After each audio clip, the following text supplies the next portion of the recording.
Skyler Dixon in the 96 car won the pole toss-up between himself and Heat 2 winner Chris Washer, and because of that, the Heat 1 drivers will be on the inside unless you've gone to a backup car. So Skyler Dixon in the 96 car will lead the field to the green flag for the round of Florida, the HARC Daytona 200K.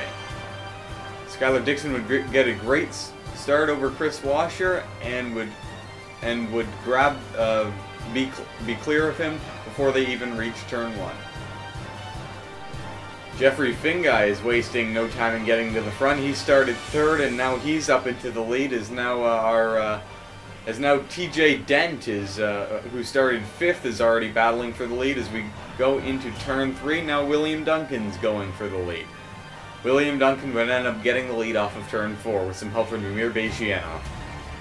Damir Bejianov, though, would be able to pass William Duncan through the tri-oval, and now Matthew Nicholson's on his bumper. Looks like he's going to try and make a move here. Not quite. Damir and William stay side by side, but Damir is going to take it.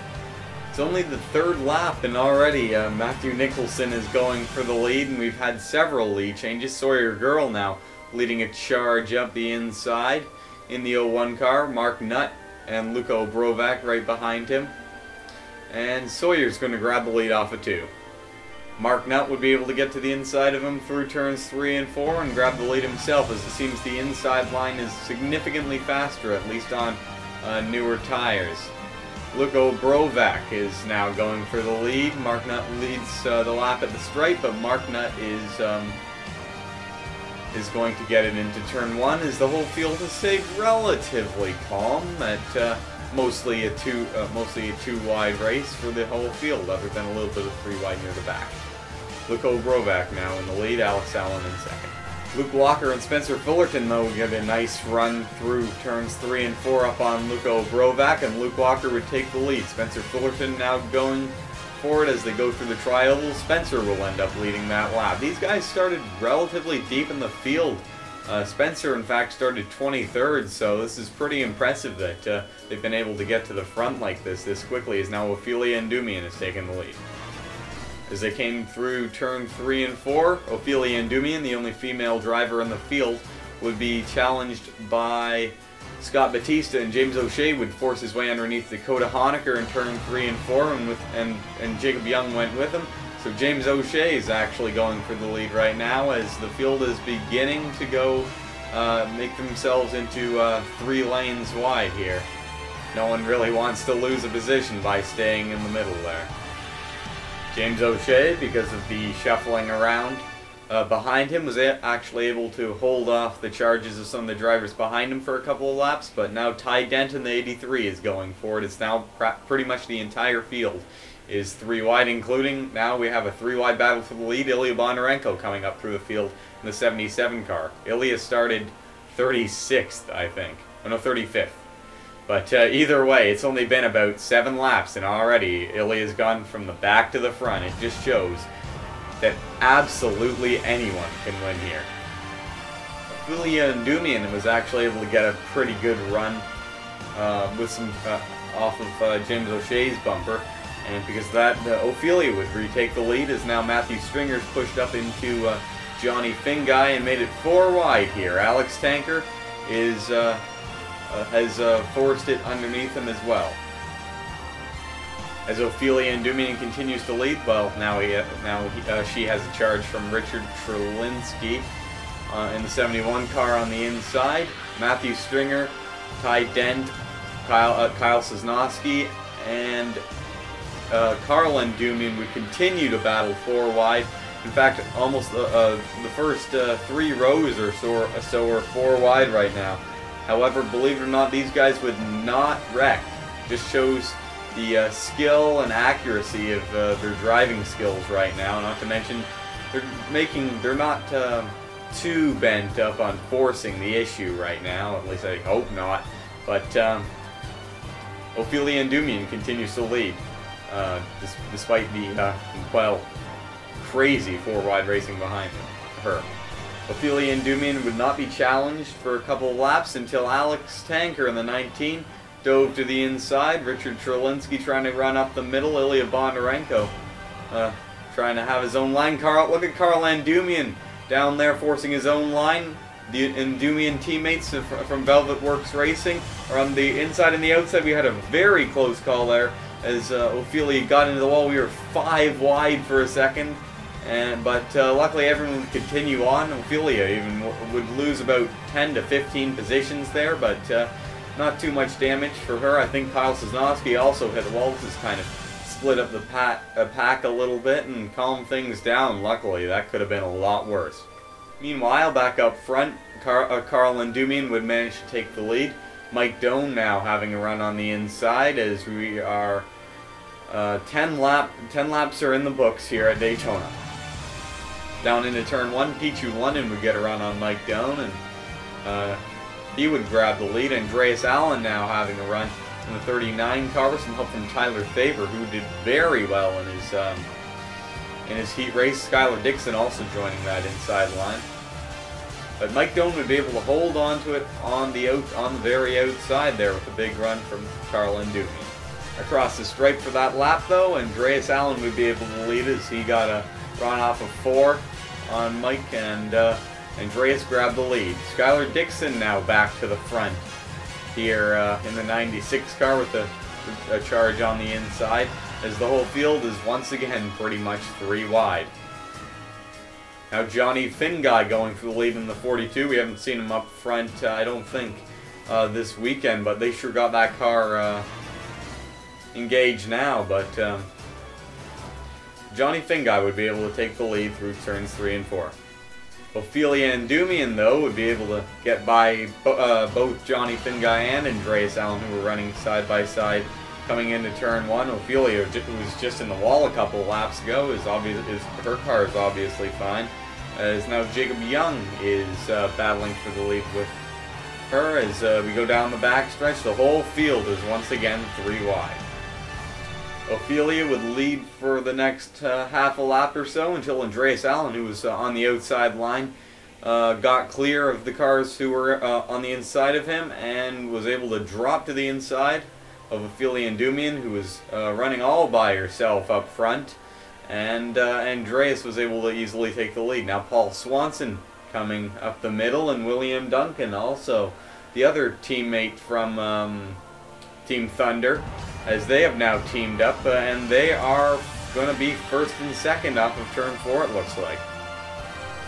However, after the tri-oval, William Duncan would move down from Paul Swanson to form his own line.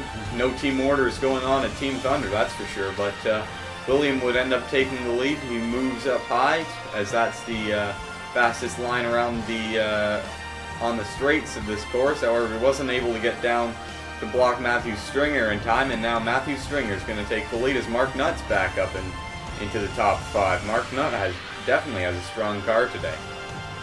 Matthew Stringer would be shuffled into the middle line along with Mark Nutt, who that middle line is definitely falling back right now as Damir Bejianov has taken the lead.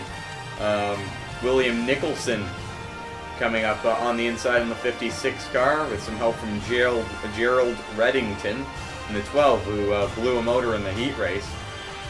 And but William would maintain the lead for now. Through turns 3 and 4 the next lap, Luke Walker would get around William Nicholson, but now Dakota Honecker, who is William's drafting partner, is now moved up into the lead with a big run on the middle line, but now Chris Washer's leading a charge on the inside. Chris Washer, our Heat 2 winner, has finally made his way up to the front. He got shuffled to the back at the beginning of the race, since the inside line was so strong then.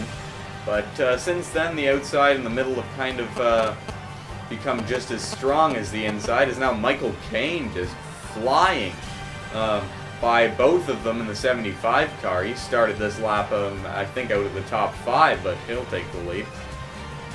Scott Batista would get a run on Michael Cain through turns 1 and 2. It looks like Michael Cain's going to be able to hang on, though, with a big run on the outside, as we now are approaching green flag pit stops. For the next couple laps, no one would be able to get by Michael Cain, as their tires and gas tanks are getting lower. There would be a three-wide battle for the lead between Jeffrey Finguy, Michael Caine, and Ty Dent for a while, but now Ty Dent's coming into the pits as there's a crash behind them. As a couple of cars are into the wall. Oh, Ty Dent's been spun as he come into the pits. That's going to be really unfortunate for him. But we'll take a look at that crash in just a second. Near the back, we have four-wide racing with Mike Doan, Ilya Bondarenko, TJ Dent, and Matthew Nicholson as they made some contact. And TJ Dent and Matthew Nicholson would be spun pretty hard into the inside wall. These drivers would be able to, all these drivers involved would be able to continue though, as the only driver that even went a lap down in this incident was Ty Dent. However, these drivers now have to hope for a caution. The next lap, that's exactly what they got, as they got exactly what they were hoping for, as Ophelia Ndumian and Chris Washer got together, giving a little bit of damage to Johnny Appleseed, and Chris Washer would spin the car in front of a few others, and this would finally bring out the caution. A lot of drivers, however, had already committed to pit road when the caution came out, so this is really going to help them, as we see Jeffrey Finguy, Richard Zielinski, Tyler Thaber, and a few others come into the pits. While under caution, the rest of the field would come in. All the other cars that had pitted while the caution was out were deemed legal, since the caution came out as they had already passed the commitment line. But and that's definitely going to help them. That's going to put them at the front of the pack in front of all these cars that have to pit under caution. Two cars, however, have not pitted. They are Michael Caine and Terrence Day. I'm not sure what they're waiting for. I mean, they've got to be really low on gas, and this would be a great time to pit. But they've decided to stay out and, well, keep their track position. I don't know whether that'll pay off, but we'll just have to see. Leading the field back to the green flag with 23 laps to go would be Michael Caine. In second, Terrence Day, and in third, Spencer Fullerton, who would be able to was able to actually get out of the pits fast enough to beat all the cars that had pitted back around. So great pit stop for him, and he is going for second on Terrence Day, who's got to be running on fumes right now. These guys have really got to come in pretty soon. Into turn 3 and 4, Spencer Fullerton would be able to get by as they're 3 wide. That's a bit of a weird situation there. Pichu London and Sawyer Girl made some contact there, and they slid up into Jeffrey Finguy, who nearly went up into the wall. But Jeffrey Finguy managed to keep enough speed that Michael Caine is actually going to keep the lead right now. A couple of laps after the green flag went out, Spencer Fullerton, Pichu London, and Luke Walker would be able to get by Michael Caine as his car is really dropping off. He's really close to running out of gas, and now he's stuck on the outside. This is the bad part of making a risk like that. Is now Spencer Fullerton will lead that lap, but Pichu London will get the lead in turn 1. Spencer Fullerton would actually be able to hold on onto the backstretch though, as his big run on the outside would help.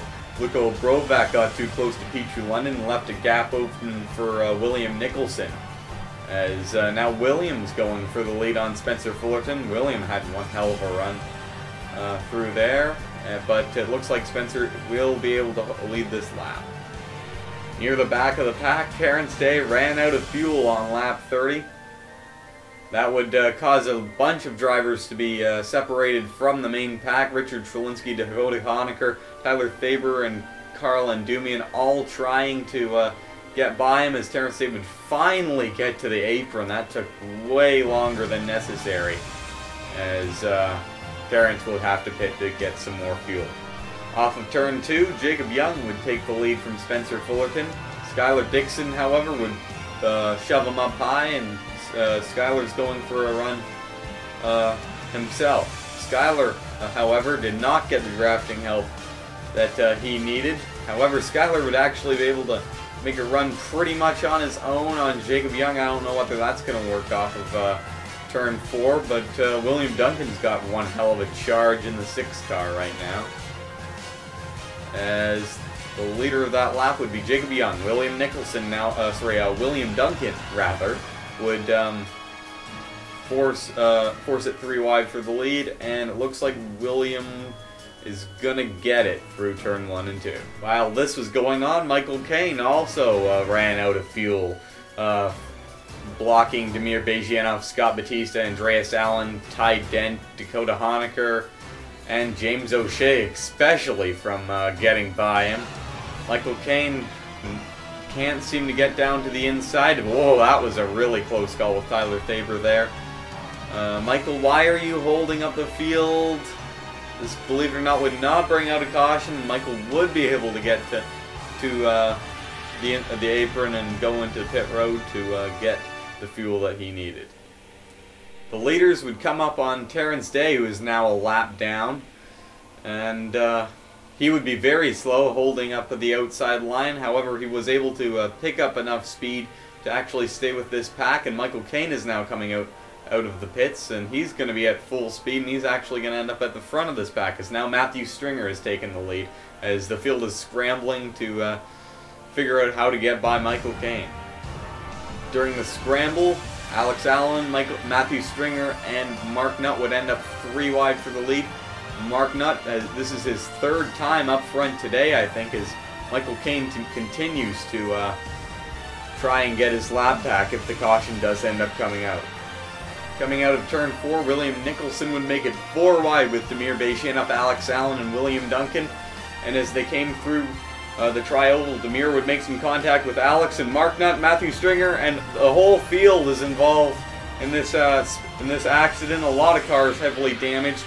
Luckily, the second and tertiary packs would manage to avoid this, but a lot of cars that were damaged in this, including race leader Matthew Stringer. In fact, the only 2 cars that completely avoided this incident were Damir Bezhianov and Scott Batista, who managed to squeeze by on the inside just in time. And together they would team up to make sure that Michael Caine did not get his lap back from that incident. Here's the crash from another angle, as the whole field was just sent into the wall there. A lot of cars did manage to avoid it by just checking up. Terrence Day, Skyler Dixon, Spencer Fullerton, William Duncan, and a few others managed to actually escape with very, very minimal damage, if damage at all. Under caution, Scott Batista, Matthew Stringer, Luko Brovac, Paul Swanson, Mark Nutt, Alex Allen, William Duncan, Pichu London, and Jeffrey Finguy would all come into the pits to either retire from the race or repair damage they received. Believe it or not, only 4 cars would retire from this incident. William Nicholson, Sawyer Girl, Andreas Allen, and Alex Allen, both of the Allen Motorsports cars, are out of the race. Damir Bezhianov in the 13 car would lead the field back to the green flag. Michael Caine is currently, he looks like he's running second, but he's actually a lap down still. Michael Caine really has a very fast car, but can't do anything until he gets his lap back, and that's why he's still trying to get it back, racing just as hard as anyone going for the win right now. Down the backstretch, Michael Caine would actually be able to get by the leader, Damir Bezhianov, and this would assist Spencer Fullerton and Skyler Dixon, who are now racing 3 wide for the lead. 10 laps to go here at Daytona. For the next couple of laps, Skyler Dixon, Spencer Fullerton, and Michael Caine would continue to race 3 wide. Michael Caine a lap down, but Skyler and Spencer racing for the win right now. Damir Bezhianov also assisting Michael on the outside, as he has nowhere to go, or else he'd be battling for the lead as well. As the racing has really started to intensify here, the whole field is once again 3 wide. Skyler Dixon would be able to clear Spencer Fullerton. Damir Bezhianov continuing to assist Michael Caine. He knows Michael has a fast car, and as long as he continues to assist him, Damir maybe even has a chance of winning it. However, Spencer and Skyler have now cleared Alex Stanger, who had a charge on the inside at one point, and they are still 1-2. Skyler Dixon would finally be able to clear Michael Caine in the 75 car, as now Spencer Fullerton and Chris Washer are both holding charges on the inside. These 3 cars are amongst the top cars of the day, and now they are battling it out for the win. Skyler Dixon's car, however, is set up for the outside, and because of that, Scott Batista, Jacob Young, and Skyler Dixon would continue battling 3 wide for the lead, with Skyler Dixon always seeming to win out on the outside, as Michael Caine, another very strong car, is assisting Skyler Dixon, trying to hope that that he will perhaps get his lap back if the field does in fact crash, which looking at how the field is running right now, is almost a certainty. Skyler Dixon would move down to block a charge from Jacob Young, coming to 3 laps to go, but Michael Caine would actually be able to get a charge again with some help from Damir Bejjanov. On the outside is, ooh, that was some dodgy stuff there from Paul Swanson and Scott Batista, as we're now 4 wide once again. Skyler Dixon leads as we've got a crash behind them. Big crash. Damir Bejjanov up into the air. Numerous cars around. Once again, we go to our helicopter cam since this is the best view of the incident. Paul Swanson made some contact with Scott Batista, turning Richard Trelinsky up into Damir Bejjanov, and it was just on from there. Johnny Finn Guy, Tyler Thaber, Spencer Fullerton, and most of the field involved in this incident. Once again, we are racing back to the flag to determine positions for the starting grid of the green-white checkered, since there's only 3 laps to go. And the only 2 cars that had made it out were the top 2, Skyler Dixon and Jacob Young, along with Michael Caine in the 75, who tried to get his lap back but just wasn't able to do so. Michael Caine not going to be in the green-white checker. As we come to the end of the regular scheduled distance here for the round of Florida, Richard Trelinsky, Johnny Finguy, and Luke Walker had to retire from their damage after that incident, and Michael Caine, Pichu London, Terrence Day, and Ty Dent are a lap down, so they won't be in the green-white checkered. If you don't know how the green-white checkered rule works here in the HARC Pro Series, all the cars on the lead lap, so that being 24, the top 24 cars right now, will go into the pits for 15 minutes, repair any cosmetic damage, and throw new tires on it, and then be sent back out for a double file restart, where it will be settled in a 2-lap shootout.